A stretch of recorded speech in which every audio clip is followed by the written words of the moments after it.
Hello friends, welcome. In this video, I will discuss the basic principle of taking the noon sight. I will discuss how by taking a series of celestial observations, you can get the ship's position. Let's get started. The basic principle of finding the ship's position is finding two intersecting position lines. To calculate the first position line, I will use the method long by Crone, that is usually done in the morning, and then to calculate the second position line, I will use the meridian passage method. Using long by Crone, I get the observed longitude. And using the meridian passage method, I will get a latitude. Thus getting two position lines which are intersecting each other at almost right angle, giving me a great fix. So let's see how that will be done. So in the morning when third officer comes, he already knows the dr lat and dr long.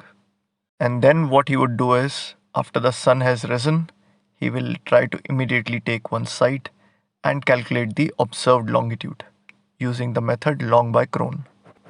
And also he will calculate the azimuth, which will be almost east-west line. The azimuth is drawn from the point where the dr lat is intersecting the observed longitude. And then the observer will draw the PL, and PL will be 90 degree to the azimuth line. So this is how the PL would look like.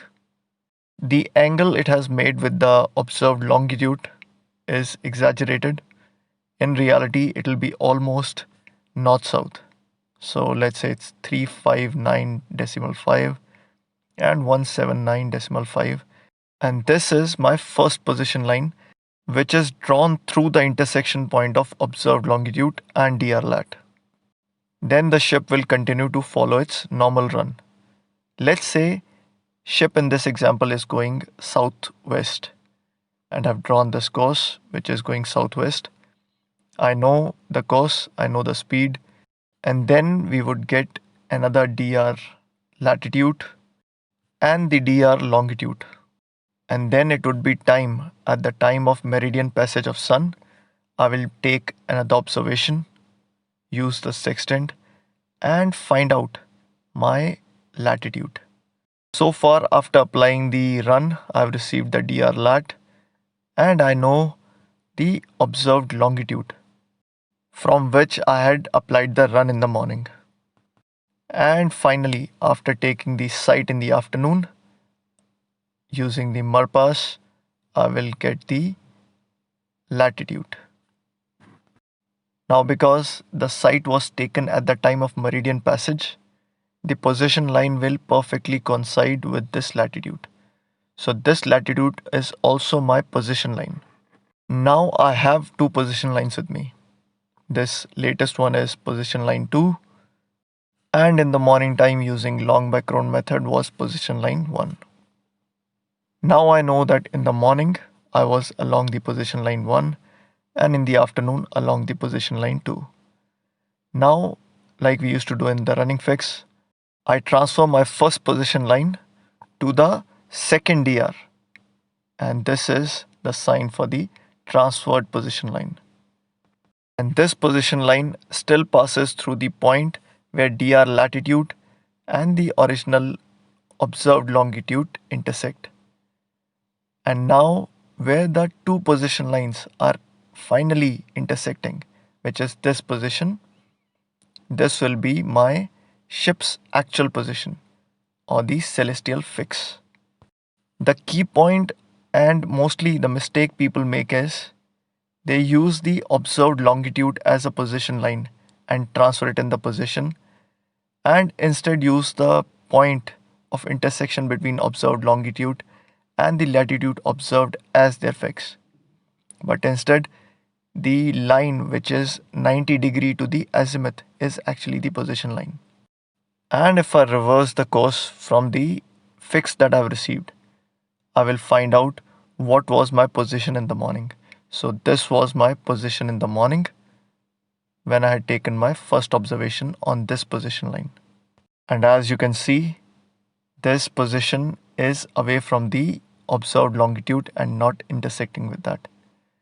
This method is very similar to the running fix method that we used to do in the terrestrial navigation. Only thing we have to remember is in terrestrial navigation, the bearing you take is the position line. And in celestial observations, the azimuth that you take, the position line is 90 degree to that. So again, I got the first position line using the long by Cron method. I transferred it to the second position line where I got the observed latitude using the Marpas method. And in the Marpas method, the position line was exactly coinciding with the latitude. Thus, there is no separate position line in case of the Marpas method. So always remember, you have to find a point where the PLs are intersecting, and that is your fix. And this is the mistake which people mostly make during the orals. So this is the principle of taking the site. For those of you who are interested in learning about the latitude by marine altitude method, so here is a refresher. An observer takes the sextant altitude, applies various corrections, index error, dip, total correction, and finds out the true altitude. And once you subtract 90 degree from the true altitude, you receive the mean zenith distance. On the other table, you already know the LMT Marpas, you apply longitude correction, and you receive the GMT Marpas. Once you have the GMT Marpas, you get your declination. And then the difference between mean zenith distance and declination is your latitude. Or it could be the sum of mean zenith distance and declination depending on the signs. And the position line, as I've discussed earlier, it's always east-west. And here is a refresher for calculating the azimuth. You know the GMT when the site is being taken. You calculate GHA, you calculate LHA and declination. Then either from the nautical tables using the ABC, you can calculate the azimuth, or using the scientific calculator, you can use these formulas to calculate A, B and C, and you can still calculate the azimuth. The rules for LHA are given here. You can just pause the video and go through them if you like. And here is a refresher for the long by Cron method. This is the solving method by the nautical tables using the Haversine formula, in which you need LHA, you need the latitude and declination difference and them individually. And once you have these things, you can calculate the LHA. LHA difference GHA will give you the observed longitude, and PL as usual through the azimuth. And if you want to make the same calculation using the scientific calculator, then here is the formula. You will get P using sine true altitude minus plus sine lat sine dec whole divided by cos lat cos dec. And if lat and dec are the same name, you put negative sign in the formula. And if they are contrary names, then you put the positive sign. Once you have the P, you can calculate your LHA. You already know GHA, you get the observed longitude. And calculation of azimuth is the same method, and you can easily get your PL. You draw your PL through the point where dr latitude and this calculated observed longitude intersect, and that is your actual position line, and this is the position line that you need to transfer later. I hope this was a useful video for you. If you have any feedback, suggestion or comment, then please do write down below. All the best for your exams, and as always, thank you for watching.